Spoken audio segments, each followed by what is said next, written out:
Ruth, Kabanatang 3 hanggang Kabanatang 4. Sa mga kabanatang ito, mababasa natin ang mga sumusunod. Ruth, ika-3 kabanata, ang kahilingan ni Ruth kay Boaz. Ruth, ika-4 na kabanata, nagpakasal si Boaz kay Ruth. Ruth, ika-3 kabanata, naging mabuti kay Ruth si Boaz. Isang araw ay kinausap ni Naomi si Ruth.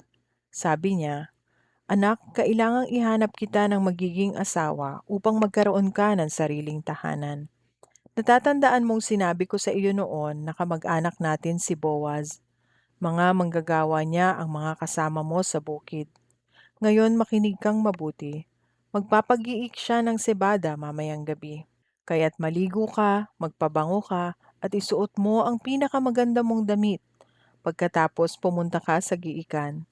Ngunit huwag mong ipaalam na naroon ka hanggang sa makakain at makainom si Boaz. Tingnan mo kung saan siya matutulog. Lumapit ka, iangat mo ang takip ng kanyang paa at mahiga ka sa may paanan niya. Sasabihin niya sa iyo ang nararapat mong gawin."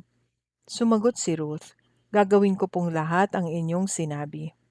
Nagpunta na nga si Ruth sa giikan upang isagawa ang lahat ng sinabi ng kanyang biyanan. Masaya si Boaz matapos kumain at uminom. Maya-maya'y nahiga siya at natulog sa tabi ng bunton ng sebada.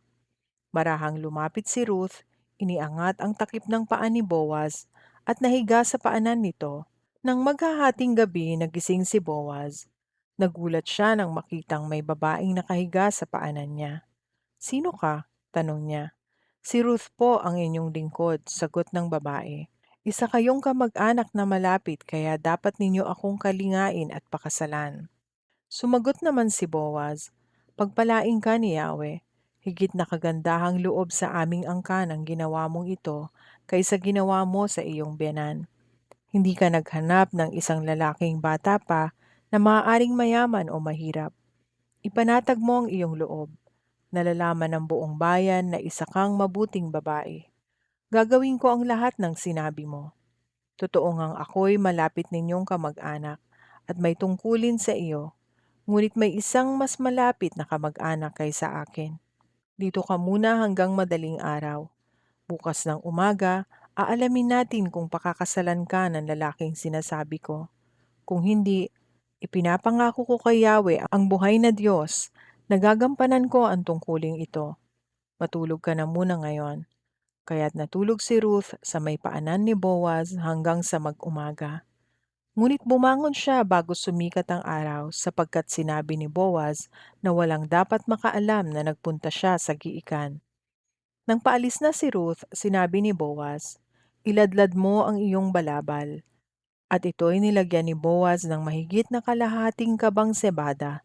Ipinasan niya ito kay Ruth at tuluyan na itong umuwi. Nang makita siya ng kanyang biyanan ay tinanong siya nito, "Kumusta ang lakad mo, anak?" At sinabi ni Ruth ang buong pangyayari. Binigyan pa niya ako ng sebada sapagkat hindi raw po ako dapat umuwing walang dala, dugtong pa niya. Sinabi ni Naomi, "Maghintay ka, anak, hanggang sa malaman mo kung ano ang kalalabasan ng bagay na ito. Hindi titigil si Boaz hanggat hindi niya naaayos ang lahat." Ruth, ika-4 na kabanata, pinakasalan ni Boaz si Ruth. Nagtungo si Boaz sa may pintuan ng lungsod at naupo roon. Di nagtagal, dumaan ang tinutukoy niyang pinakamalapit na kamag-anak ni Elimelech. "Pinsan, sandali lang. Maupo ka rito at may sasabihin ako sa iyo," sabi niya.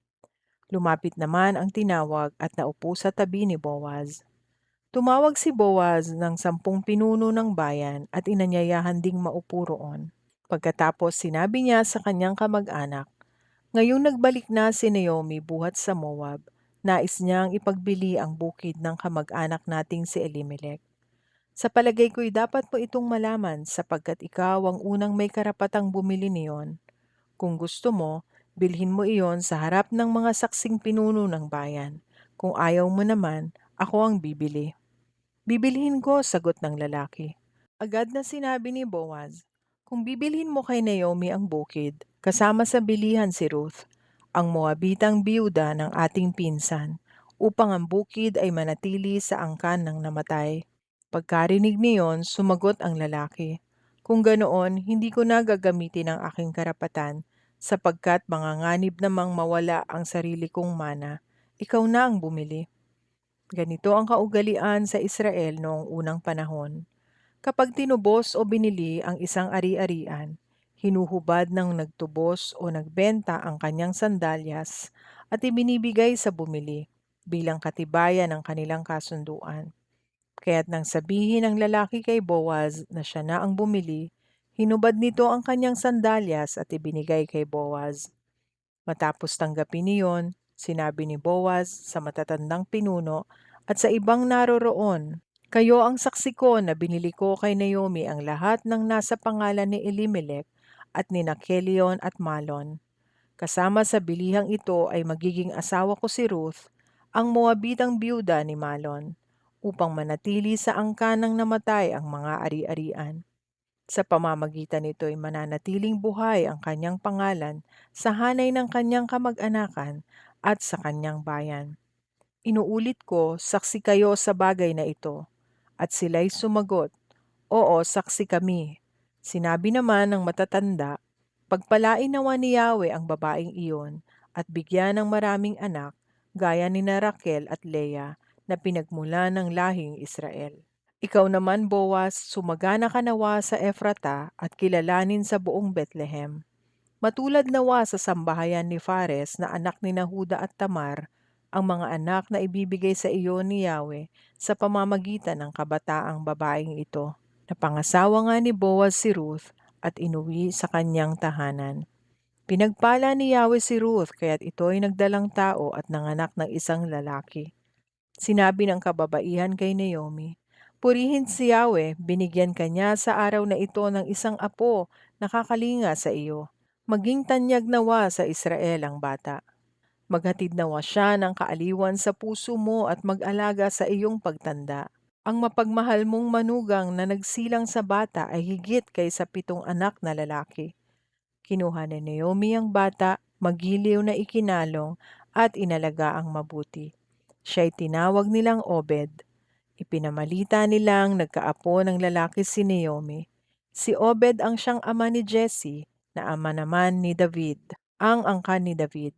Ito ang pagkakasunod-sunod ng angkan mula kay Fares hanggang kay David.